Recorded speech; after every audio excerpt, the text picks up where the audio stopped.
Vous croyez que Kamto peut encore avoir les 14% qu'il a eu là? Je ne pense pas. Alors, est-ce que vous avez travaillé sur le poids politique que représentent toutes les personnes que vous avez approchées? Quand vous parlez de Cabral Libye, vous parlez d'Akeremouna, vous parlez de Joshua aussi, vous parlez de Elie Bilobé, vous parlez de toutes ces personnes que vous avez consultées. Quel est le poids? Thomas Inondam Joya. Qu'est-ce qu'ils représentent en réalité? Mais ces acteurs-là représentent tout le Cameroun, en vérité. Ils représentent le Cameroun si on prend les statistiques de la dernière élection présidentielle, que représentent-ils? Non, écoutez, vous savez, si vous organisez l'élection présidentielle demain, là, croyez-moi, les résultats de 2018 ne pourront jamais être reproduits. Hein. Nous sommes... vous savez, 2018, c'est quoi? C'est 7 ans, n'est-ce pas? Oui. Après 7 ans, vous croyez qu'on pourrait encore avoir les résultats qu'on a connus, là? Je ne pense pas. Vous croyez que Kamto peut encore avoir les 14% qu'il a eu, là? Je ne pense pas. Il faut même dire que le MRC avait réussi à faire ce résultat parce qu'au fond, voyez-vous, le public camerounais, en réalité, ne connaissait pas encore véritablement ces acteurs politiques. Le public camerounais n'avait pas encore été, je dirais, en présence d'un certain type de réalité. Et c'est la raison pour laquelle j'ai envie de vous dire que les statistiques de 2018 ne peuvent pas être reproduites demain. En aucune manière.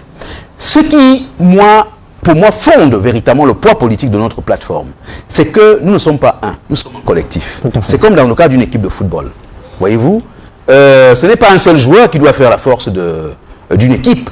C'est véritablement le collectif qui doit faire la force d'une équipe. Mais il se trouve que, par bonheur, nous avons déjà là-dedans des acteurs politiques qui, sur le plan statistique, sont déjà assez, je dirais, capés sur la scène politique camerounaise. La seule plateforme qui a pignon sur rue et qui a de la valeur au regard des Camerounais, parce que les Camerounais ne sont pas idiots. Les Camerounais nous disent depuis toujours, et moi je me souviens de cela, Romaric Tenda, depuis 2011, unissez-vous, mettez-vous ensemble, parce que vous avez en face de vous une organisation politique frauduleuse qui utilise les moyens de l'État pour dominer. Et que face à cette organisation-là, seule l'unité peut constituer l'élément de salut pour vous.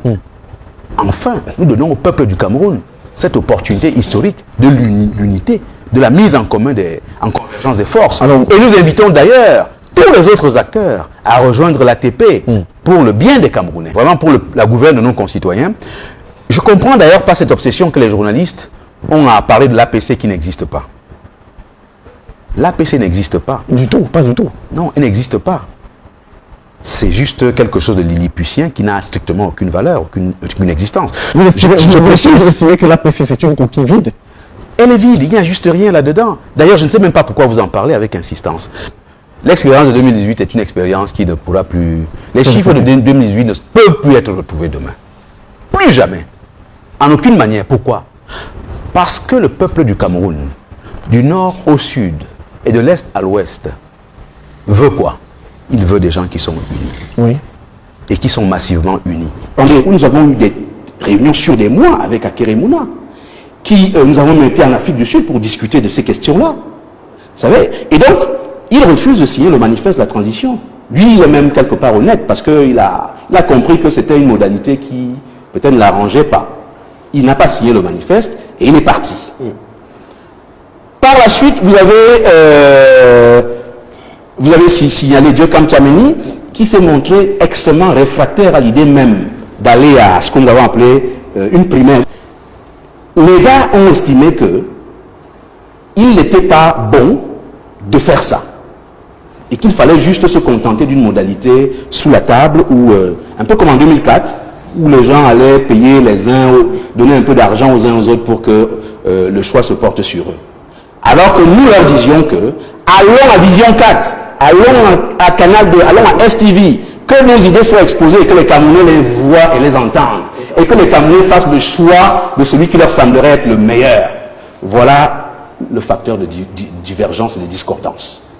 C'est comme ça que ces camarades-là ont décidé de prendre la clé des champs et de partir. Quelques autres sont partis.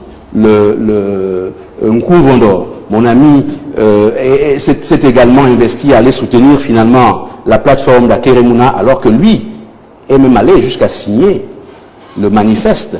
Il est signataire du manifeste. Je ne sais pas si vous voyez le degré, et je crois que là, Claude Adé va boire du petit lait.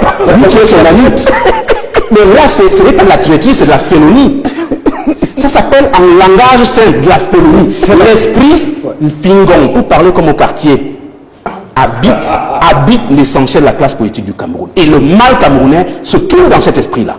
Aussi longtemps qu'on ne sera pas capable d'impulser dans ce pays un minimum de sens éthique, de sens moral. Envoyez souvent représenter votre plateforme pourtant ici.